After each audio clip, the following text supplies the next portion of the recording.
Today I will be talking about the product tree. This is my methodology on how to expand your catalog and brand and basically launching more products to what you already have. So before I start, a bit about myself. So I've been selling on Amazon since 2015. I have 4 brands of my own, running pretty much on autopilot at this point. And I started a company called Top Dog back in 2017. And what we do is we have our annual summit once a year. I've done 5 events so far for about 300 sellers. It's a small, intimate event for larger, more successful sellers. I have a community of about 200 plus people. I'm a partner in 18 different brands, helping them scale to an exit, and also helped some sellers exit and sell their businesses. I've done a lot of one-on-one consultation in the past and still doing it to this day with some aggregator companies, some SaaS companies as well. I wrote a book called Ride the Amazon Wave. This is the only book out there that is aimed towards active Amazon sellers. And actually the product tree is the second chapter of this book, and I will be covering parts of that. If you want more, you can get the book and learn more.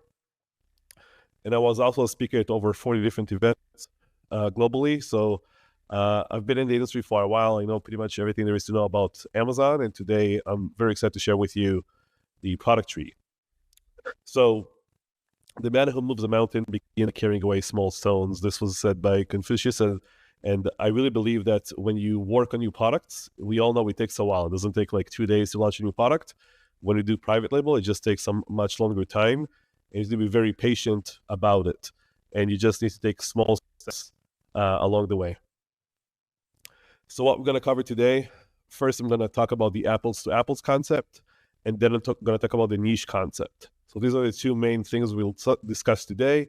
The niche concept inside of that has the different types of niches we're going to look at, and also how to find different niches. So I'm going to show you a quick video of Alex Hormozi talking about the 4 traits of business. The 4 traits that you have to look at business, and then the big one is the most important. Number 1 is that you want to find the niche that has pain. So you want to have a problem that you can actually solve. Number 2 is you want something that's growing. Because at the end of the day, businesses are either way. You might as well go serve a marketplace that's getting bigger rather than getting smaller. So you want to sell for e-commerce stuff, not for newspapers.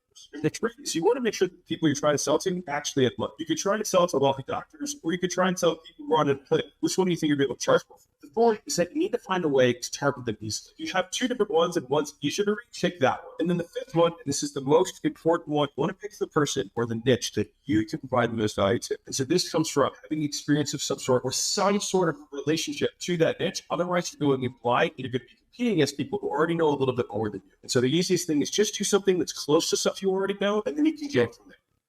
So for those of you who don't know, Alex Hormozi is one of the smartest people when it comes to marketing. And he talks about a lot of different things in this short video, and we're actually going to talk a lot more about these in a second. He talks about selling premium products, and he talks about choosing your niche that you already know something about, which is the brand that you have, right? You already know something about it, which is great. So we're going to dive right in. So if you want, you can pause this video for 2 seconds. You just think this over. But what do you think is common to these 4 different companies? So we have Tesla, we have IKEA, we have Disney, and Apple. So what do you think is in common for these 4 different companies? Well, this is true not just for these companies, but any big company you can think of top of your head, but they're all launching products. And when you stop launching products, your business dies. That's just inevitable, especially on Amazon. Like you can think I'm going to sell this product forever. The truth is every product in the world has a life cycle. It might be 2 years and it might be 20 years. Like you don't know, but the truth is they all have a life cycle. And when you launch a product, it usually has an upward trend in the beginning if it's a good product. And then at some point, it's going to start to go further down, and it might die at some point, or there's going to be a race to the bottom in price, new competitors come in, or maybe demand goes down. And you really need to focus on launching new products constantly, not just to make it still make a profit, but it's also to just scale your business.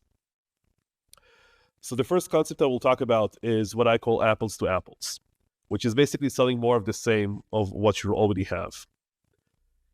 So launching products with similar keywords to the ones you already have and are selling well. This is the basics of the concept.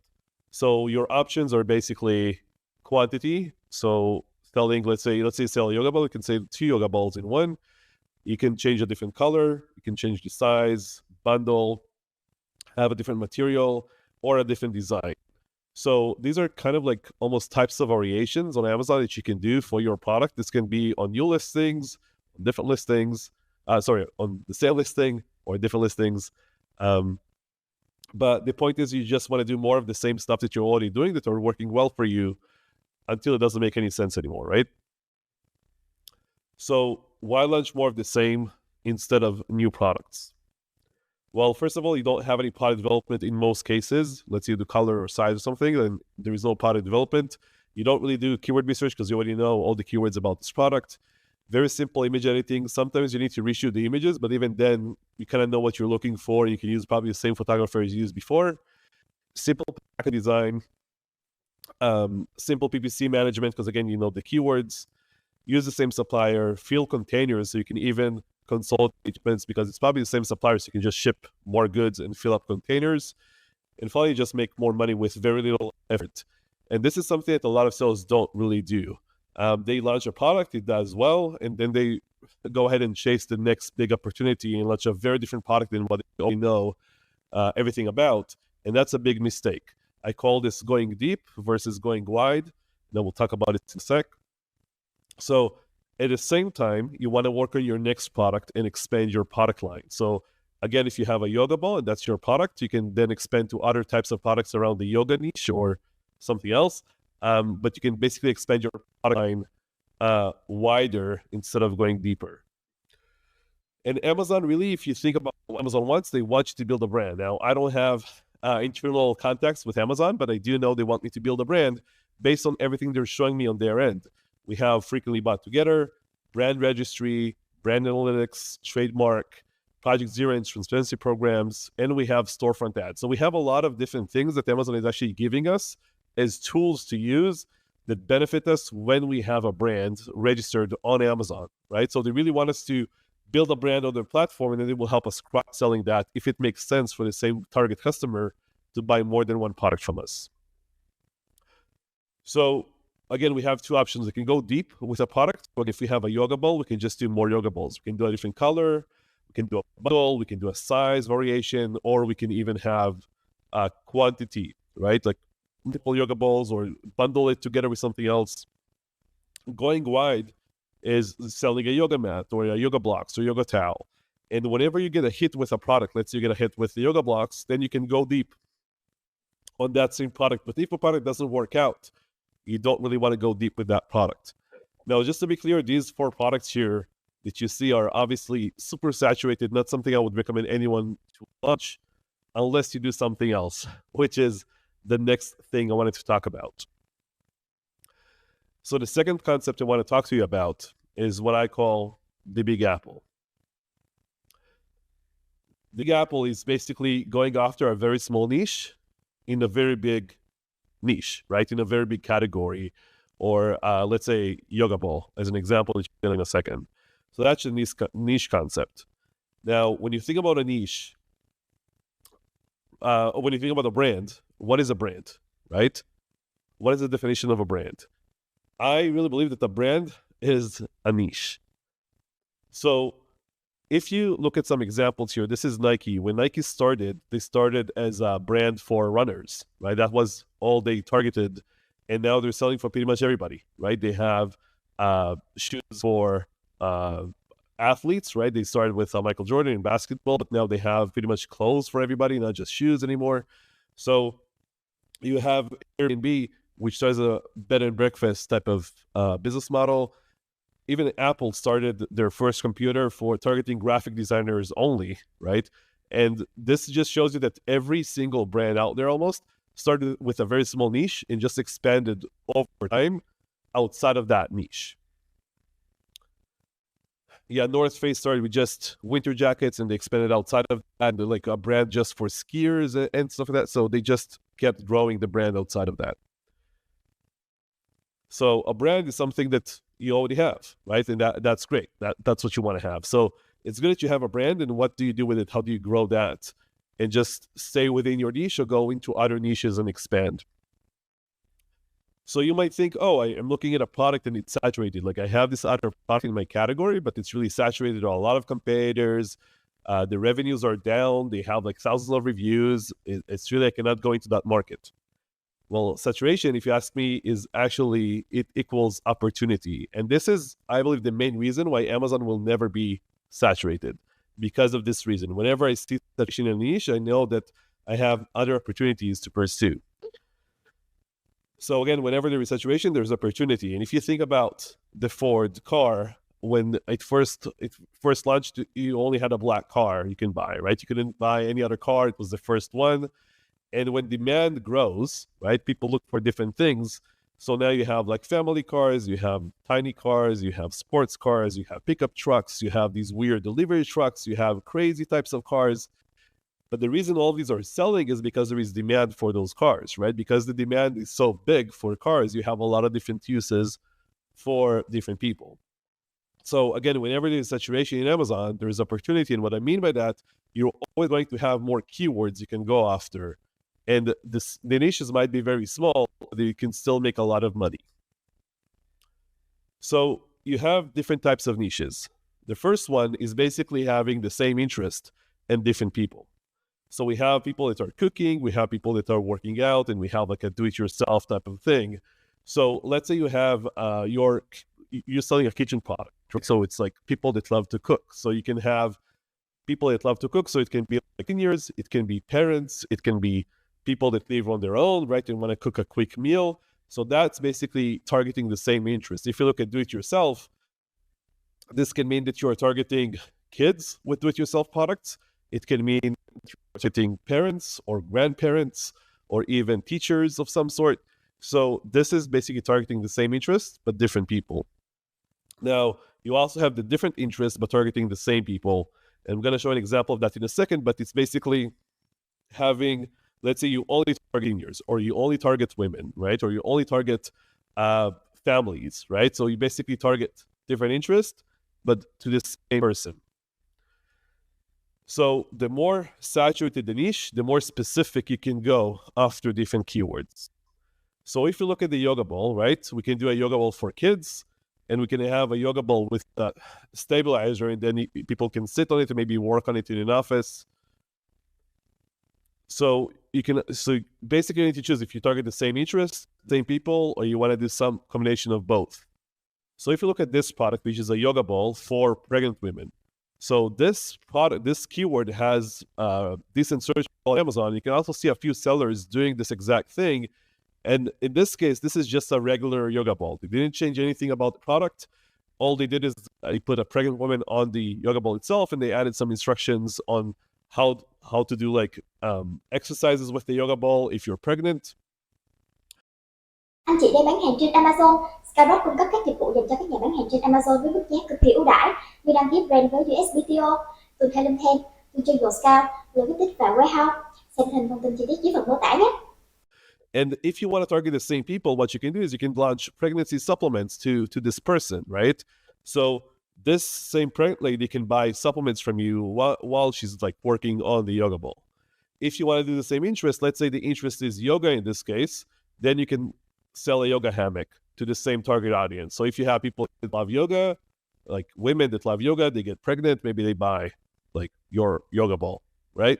So you need to choose, are you targeting the same people, the same interest, or you want to do some combination of both? So if you look at this example, this is a yoga ball for pregnant women that is selling for $29, 27 reviews. And this is a lot more expensive than most yoga balls on Amazon that sell for like probably 10, 12 bucks. And it's, again, the same yoga ball, but they're just targeting a very specific audience. You can see the title says pregnancy ball, birthing ball, and their entire listing really talks about this use case. So men are probably not going to buy this. A woman who is not pregnant is probably not going to buy this. And they also don't need to go after keywords like yoga ball in their advertising, right? Because they're probably not going to rank very well and not going to convert very well for those types of keywords. Now, even though it has 27 reviews, it launched a while ago, and it's already doing 45K a month in sales, right? This is across all three variations combined, doing around 45K a month with only 27 reviews.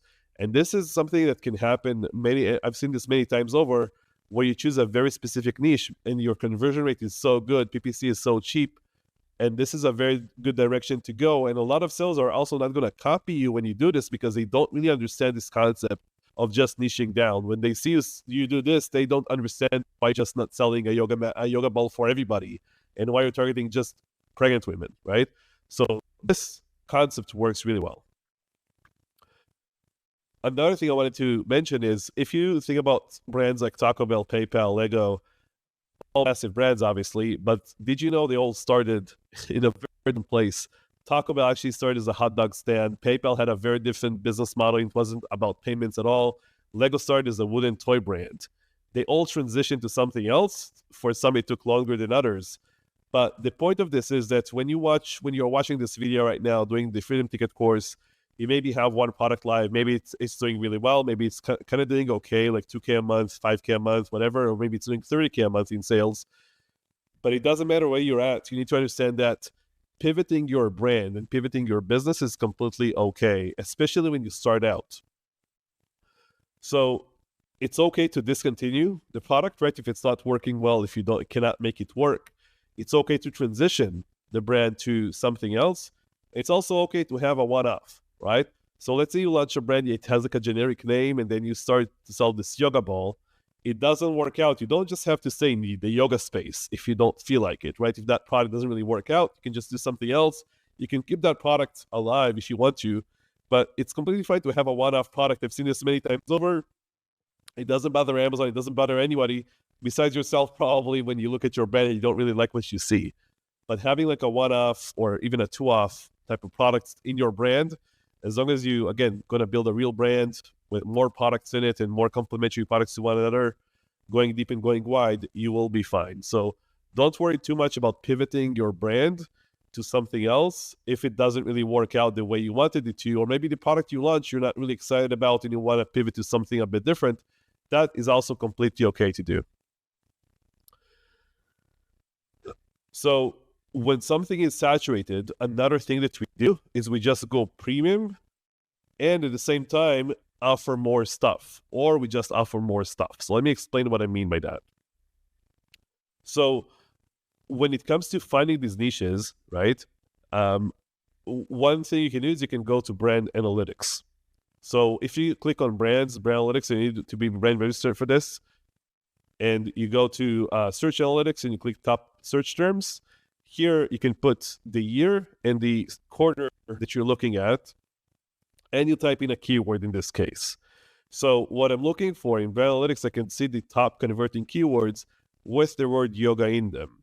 What we see here is the conversion share. So when we arrange the conversion share from the top down, we will see the top converting keywords based on the search term you see on the left side. So what we are looking for, in this case, let's say we sell yoga products, we look for products that stand out to us, right? Things we might not know what they are. So you can also add more rows, so you can view a lot more rows. So we have keywords like yoga ball pump, yoga mat carrying strap, yoga mat straps for carrying. So these are things that are kind of common, right? So these are probably saturated products. We have some other examples here, but what stood out to me was yoga mat wall mount. And after you go into a niche, right, you kind of know what products are selling and whatever. So you want to look for, again, like unique product ideas here. So you see yoga mat wall mount, 19% of the clicks and 15.26% of the conversion share. So that's very high.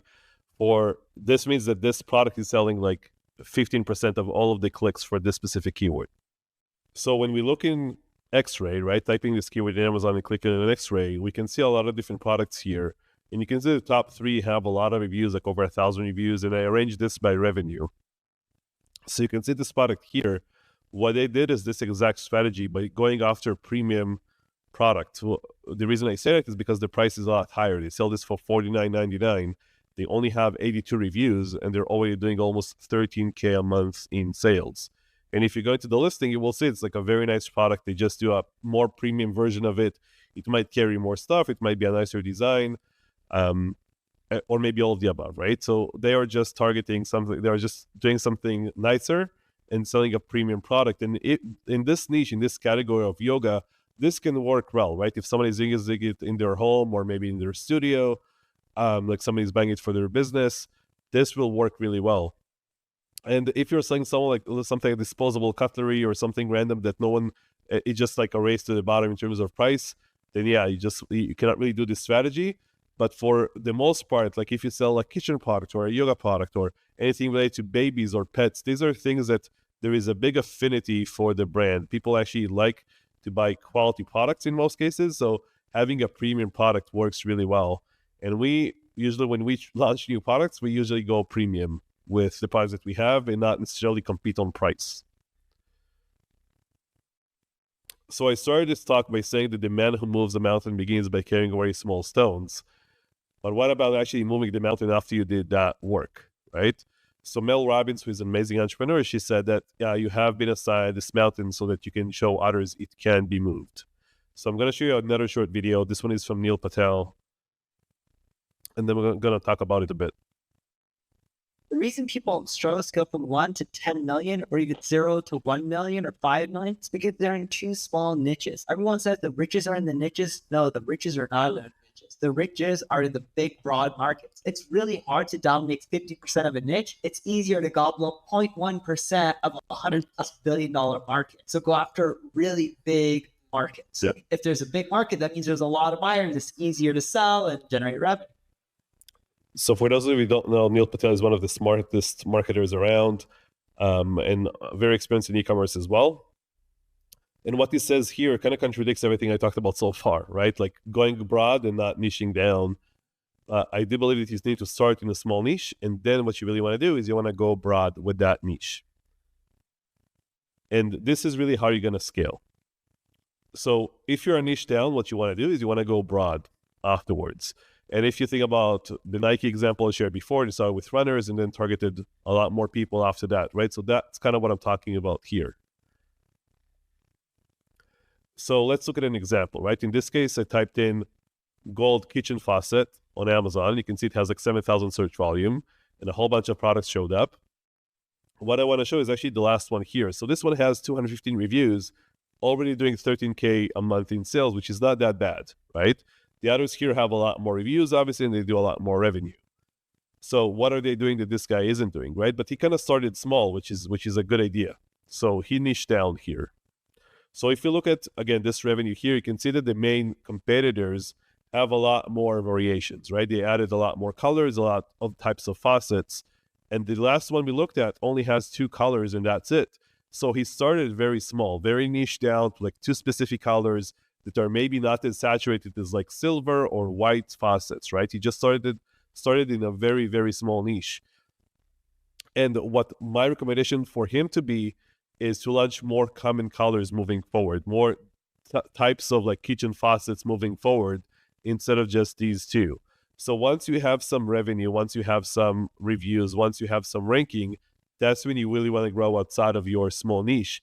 And this one thing is something that they shared for the past, I would say, 2 or 3 years. It's a bit more recent, but this took sellers from like 1 million to 3 million to 7 million to even $10 million just by expanding outside of what they were already doing.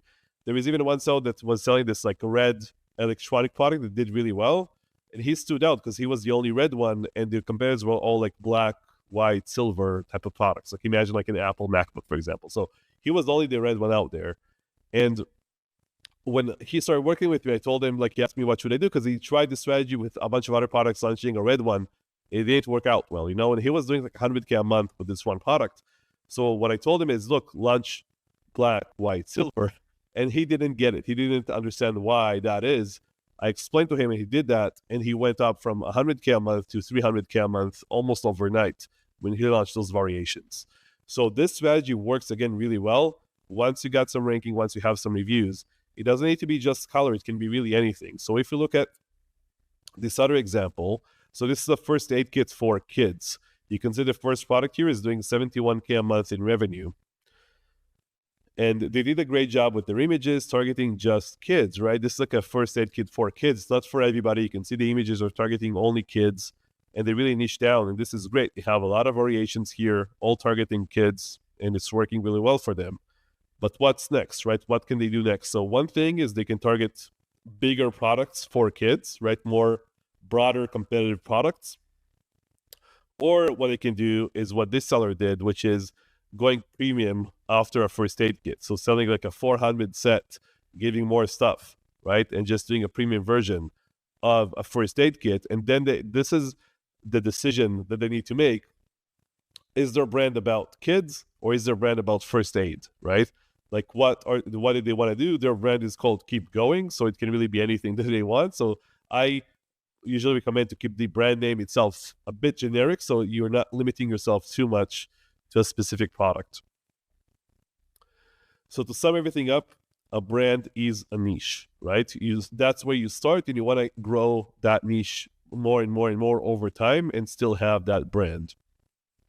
You need to remember that if you're not launching products, your business is going to die eventually. This is not just true for Amazon. This is true for any type of business. You want to launch more of the same. And whenever something works, you want to keep doing, you want to go deep with that product. And at the same time, you always want to research new product ideas. And one thing to keep in mind is that you're always one product away from doubling or tripling your business. Saturation, all that means is it means opportunity. You can look for keywords, or you can go premium and just give more stuff. And once you have that niche figured out, once you have the niche down, then you really want to go broad with that niche and expand onto like the most saturated, most competitive products in your category. And you'll be fine because you already have ranking, reviews, and trust from your customers. So thank you so much. I hope this was valuable, and I hope to see you again very soon.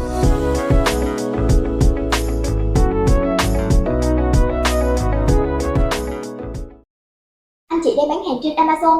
Skybox cung cấp các dịch vụ dành cho các nhà bán hàng trên Amazon với mức giá cực kỳ ưu đãi như đăng ký brand với USPTO, tuần theo link thêm, tôi cho dồn scout, logistics và warehouse.